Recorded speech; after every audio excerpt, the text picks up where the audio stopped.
Pizza is my favorite thing, pretty much, in the whole world. And then bagels.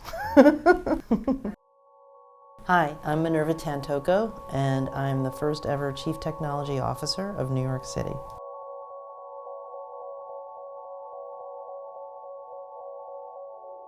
I'm Filipino American and proud to be so, and I'm a real New Yorker. I started off in school really in the true melting pot that's New York, with kids from Spain, kids from Morocco, South Korea. Those were my friends growing up, and so it was really just the way Flushing was and is. And I got to meet people from all over the world from a very young age. When I was in school, there weren't actually computers. I started going to school in 1968. What was interesting, though, was there was a lot of science and engineering and math.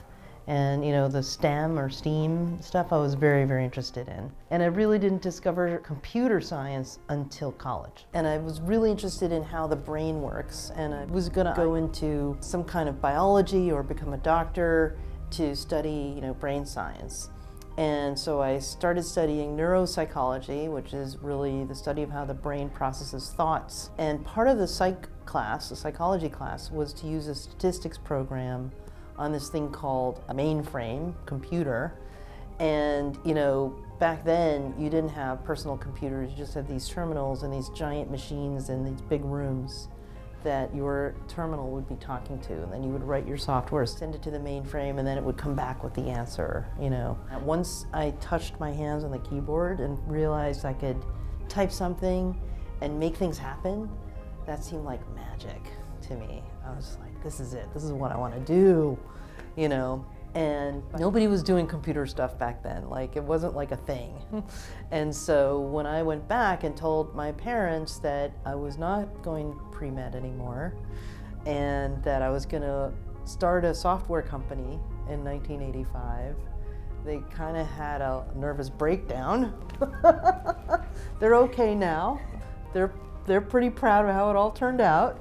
But also, they kind of let me sort of discover my path and have that ability. Something parents should, urge your kids. Take your kid to a hackathon. I was part of the ENSA Academy hackathon last year at Columbia, and I learned the importance of networking. I think that's really important for people to understand it. Networking isn't about how to use your connections. Networking is about building relationships and growing those relationships. And so one of the best things about the New York City tech sector is we have a community here. We know each other. And that community feeling is so unique to the New York City ecosystem. And it's so important. And I've been at a ton of these events where you just feel like you belong. And you can't underestimate the importance of having that feeling that you belong. That probably is the hardest thing for young people, women, people of color, people who don't come from opportunity, who don't come from that world where their parent knows someone in a big tech company and can get them an internship and all that. That feeling of I don't belong here can really, affect someone. And so when you can create a space and create a community that says, you belong here, we need you, that's going to change generations. It's going to change lives. So I am very supportive of organizations that are focused on closing that opportunity divide. And we work in the city of New York with a lot of different organizations that are focused on that, things like ENSA, and just, validating that absolutely this is really critical. We need to get young people, we need to get low opportunity people involved in technology because we recognize now 30 years has gone by and this opportunity gap has grown and grown. So we need to really actively close that divide in technology. We don't want a whole generation of students to get stranded behind that digital divide. Watching the students present their work, the ENSA Academy hackathon last year, there was one student who talked about how they come up with their idea was because they ended up in a shelter, and so they wanted to create a solution that would help find shelter, stay out of shelter.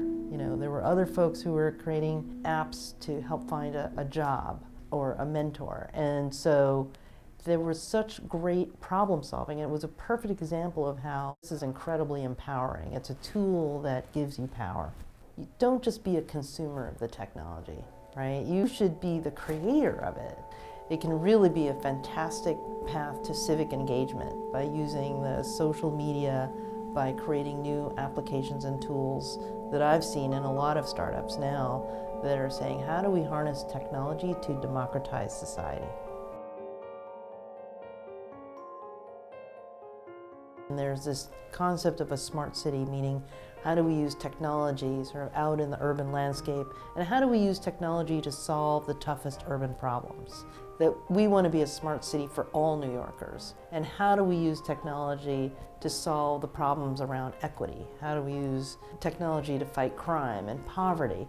And so the idea is you can't be a smart city unless you're also an equitable city. It has to be a smart city for all. You know, in New York City, thousands and thousands of people don't have internet access at home. And by some estimates, 1 in 4 don't have broadband access at home. So how could you even do your homework, find a job, find a place to live, right? You've got to run around looking for free Wi-Fi. So one of the things we're doing in the city is a series of programs that will help expand broadband access to all New Yorkers. We're working on wiring up and getting broadband into NYCHA housing.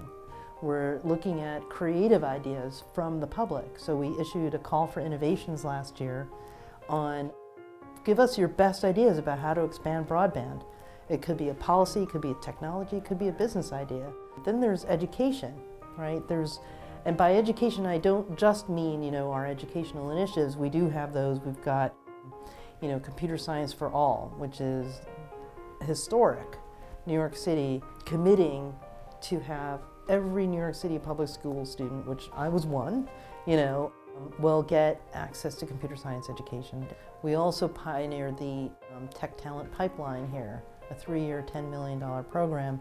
That's about adults who are low opportunity adults being given training and then a pipeline to the jobs, hence the name. We talk directly to employers and say, what are the things you want? Oh, iOS, data science, user experience design, web design. We train those adults and they go right into the jobs. So between Computer Science for All and Tech Talent Pipeline and working with great organizations like yours, we hope to expand access to not only computer science education, but also kind of this cultural shift and saying, it's not what you think, it's not the picture you have in your mind of a computer programmer. When you think about what coding is all about, it really is about design thinking. How do you take a big problem that's complex and break it into different pieces, solve the little pieces and sequence it in the right way? I have to do that to, go grocery shopping. It is a kind of thinking that anybody can do. And I know many great programmers who were not good at math. Want to know what a CTO looks like? They look like me and they look like you.